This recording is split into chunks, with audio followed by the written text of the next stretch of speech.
J'espère que tout un chacun s'est très bien réveillé ce matin. Dernière semaine du premier mois de l'an 2026. Donc je profite à souhaiter à toutes et à tous bonne et heureuse année 2026. Je vous souhaite à vous, à vos familles, à vos proches, beaucoup de santé pour cette année, beaucoup de chance dans tout ce que vous entreprenez et beaucoup d'abnégation, beaucoup d'ardeur au travail. Et je sais que l'endurance, l'allure de ces 3 années passées n'est pas simple. Vous avez appris à travailler sous pression. La pression va continuer. Et tenez bon, attachez les ceintures.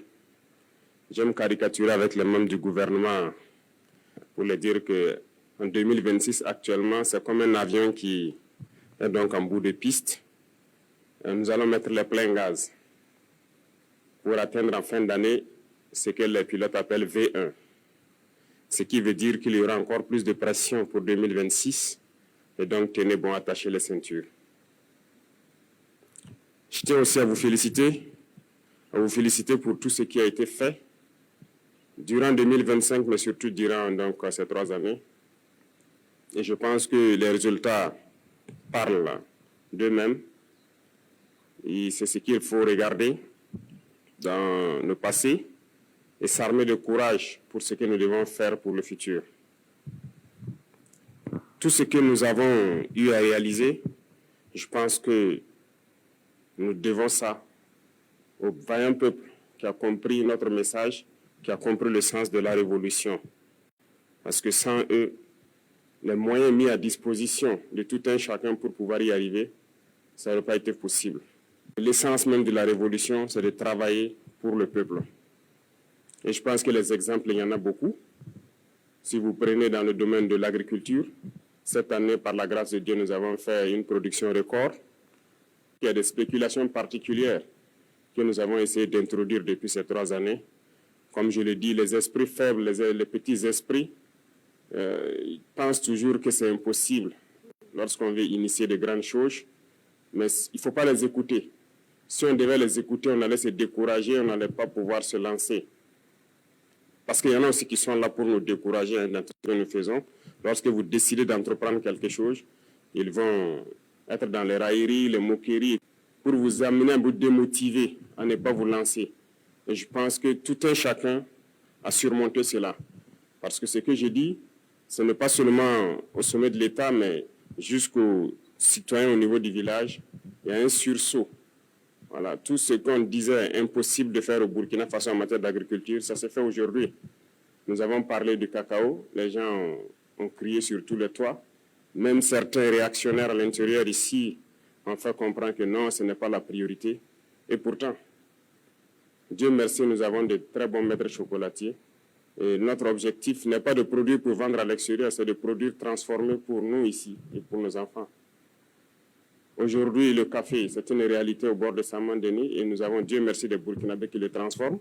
Et je vous invite donc à consommer ce qui est transformé sur place ici. Beaucoup d'autres spéculations telles que le blé, l'ananas, la vigne et bien d'autres, j'en passe, se cultivent aujourd'hui au Burkina Faso. Et ça va se transformer ici au Burkina et ça va créer de l'emploi pour le Burkinabé et c'est ce que nous allons consommer. Et donc c'est ce qu'il faut voir dans ce qu'on a pu réaliser et s'armer de courage encore pour l'avenir. Beaucoup d'autres projets donc ont été à succès. Quand on prend le domaine de l'éducation, beaucoup d'amphithéâtres ont été construits. La dernière fois au Conseil, on a adapté des textes qui permettront donc d'équiper ces amphithéâtres et de construire de nouveaux amphithéâtres. Beaucoup d'écoles et centres de formation verront le jour en 2026, au bord donc de nos pôles de croissance tels que Bagré, Saman-Denis et autres. C'est pour amener les jeunes Burkinabés à pouvoir transformer, produire et transformer ce que nous faisons ici. Donc, nous n'allons plus nous concentrer sur l'enseignement général uniquement. Nous avons parlé d'enseignement professionnel et technique et donc beaucoup de lycées modernes verront le jour en 2026. En plus de cela, nous avons décidé de construire une université technologique et j'espère que d'ici la fin de l'année, vous allez voir cette université donc se dresser. Les travaux ont déjà commencé et nous avons donné donc dit aux entreprises de tout faire pour être donc dans les délais pour que les rentrées prochaines, nous puissions accueillir des étudiants dans des domaines donc assez pointus de la technologie pour que nous nous mettons au diapason. Comme je l'ai dit, nous sommes très loin, nous sommes dans les années 1800. Et je pense qu'en 5 ans, au moins de 5 ans, nous pouvons faire un saut au moins de 100 ans pour nous retrouver dans les années 1950 au moins et continuer de travailler ainsi. Je le dis, ça peut faire rire, mais c'est la réalité. Jusqu'aujourd'hui, nous constatons notre vie, le rythme auquel nous partons, ce n'est pas bien. Donc, il faut se mettre soi-même la pression pour rattraper le retard. Donc, faites en sorte que dans quelques années, nous soyons en 1950 et après encore, on se donne la pression pour atteindre les années 2000 et espérer donc rattraper les autres. Et c'est possible. Et je suis heureux donc de vous dire que dans ce sens-là, nous sommes en train de mettre en place un laboratoire. Et aujourd'hui, au Burkina Faso, par exemple, pour les chercheurs, nous avons beaucoup d'équipements qui sont là. Nous allons les permettre donc de faire la recherche sur place. Et sans me tromper, je peux dire que nous avons actuellement ici installé un microscope électronique à balayage, le plus récent qui puisse exister en Afrique ici, et le plus moderne. Donc il est là au Burkina Faso, il est fonctionnel, et les chercheurs vont commencer donc à aller donc faire tout ce qu'ils doivent faire ici, au lieu d'aller à l'extérieur encore le faire. Et ça va encore encourager d'autres personnes à chercher et à découvrir. C'est pour dire qu'il y a beaucoup de domaines que nous n'avons pas oubliés, en passant par la santé, tout ce que nous sommes en train de faire, notamment les centres de santé communautaires qui sont construits et qui seront équipés. Ça fait partie aussi du lot donc, de mesures prises donc, lors du Conseil dernier.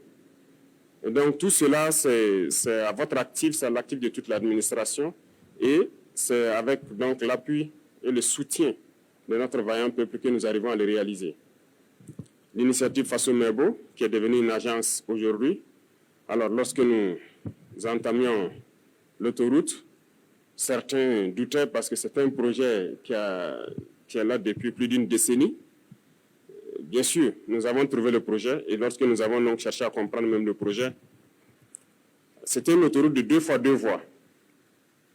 Et les entreprises, en majorité étrangères, qui avaient fait des propositions, les moins chères étaient, je pense, 1032 milliards pour faire les 2 fois 2 voies. Et donc, on nous proposait de nous financer pour pouvoir le réaliser en 10 ans pour les délais les plus courts. Il faut être conscient. Pour nous condamner les générations qui ne sont même pas encore nées à des prêts de 50, 60 ans pour construire une autoroute de 2 fois 2 voies qui sera dépassée dans peu de temps. Lorsque nous avons voulu savoir si c'est 4 fois 2 voies, certains même se sont moqués de nous, certains entrepreneurs, ils n'y croient pas. Dans un tel pays, 4 fois 2, c'est pas raisonnable. Certains ont dit que ça devrait nous coûter plus de 3 000 milliards. Mais comme je dis, dans la révolution, c'est la responsabilité, c'est la conscience. On ne va pas rentrer dans ces schémas. Voilà pourquoi nous avons décidé de le faire nous-mêmes, parce que nous avons confiance en nos jeunes ingénieurs, nous avons confiance au potentiel des Burkinabés. Nous avons donc cherché des équipements de tout ordre. Aujourd'hui, sur ce chantier, je peux dire que le chantier il est unique en Afrique. Il n'y a pas un chantier d'autoroute pareil qui mobilise autant de monde, autant d'équipements. Il n'y en a pas. Les travaux de nettoyage, il y a plus de 100 bulldozers sur ce chantier. Et je ne vois pas pareil. Je m'étais donné 2 mois pour qu'ils puissent finir le nettoyage. Et je pense qu'ils ont tenu le pari. Nous sommes à 40 jours, ils ont déjà fait plus de 70% du nettoyage. Et le 15 février, s'il plaît à Dieu, ils auront fini. Ce qui veut dire que le rythme aussi, il n'y en a pas pareil en Afrique. Et nous allons finir, c'est un défi, nous allons finir dans un délai que personne ne va croire. Parce que nous avons déjà tout à notre disposition. Toutes les machines, tout le nécessaire est là. Il ne nous reste que le carburant et le bitume à payer. Sinon, tout le nécessaire est là. Ce qui veut dire que nous allons poursuivre parce qu'il y a beaucoup d'autres autoroutes qui doivent être lancées en 2026 et dont les travaux doivent commencer également. Les infrastructures, c'est une priorité. Ça aide tout le monde, que ce soit les populations civiles, les forces armées, les forces de sécurité intérieure. Tout le monde a besoin d'infrastructures routières. C'est pour dire qu'il faut se concentrer sur ces acquis-là, voir qu'est-ce que nous avons pu réaliser et se projeter dans l'avenir. C'est comme je l'ai dit, maintenir la pression. Et je pense que 2026, il y a tellement de grands chantiers qui doivent commencer et vous devez maintenir ce cap-là pour qu'on puisse réussir le pari. Les gens continueront à nous démotiver. Les impérialistes, ils ne manquent jamais de toujours dans leur sac. Ils vont continuer à communiquer pour ternir l'image, pour nous démotiver. Il ne faut pas les écouter. Il y a aussi ces individus esclaves de salon là qui ne peuvent jamais changer. Je l'ai dit, eux, c'est comme une malédiction qui les poursuit. Peu importe ce que vous ferez, génétiquement, ils sont esclaves. Congénitalement, ils sont aliénés. Ils ne peuvent que suivre ce que les impérialistes disent. Montrez-leur le soleil en plein jour, ils vous diront qu'il fait nuit. Donc c'est une malédiction. Et ils vont continuer à vous décourager, à parler. Mais le plus important, c'est ce que vous faites. La réalité est là et on avance. C'est ça le plus important. Pendant qu'ils sont en train de faire les railleries, leurs moqueries, nous, on crée des usines, on crée des infrastructures et on crée de l'emploi, on produit et on se sent bien. C'est le plus important. Donc, j'invite tout un chacun à faire comme le vaillant force de défense, la force de sécurité, les vaillants VDP. Vous voyez, les impérialistes, certaines ONG, des je ne sais quoi, ont tenté tout pour saper leur morale. Ont tenté tout, ont écrit, ont intimidé, ont menacé. Mais ils avancent sereinement sur le terrain.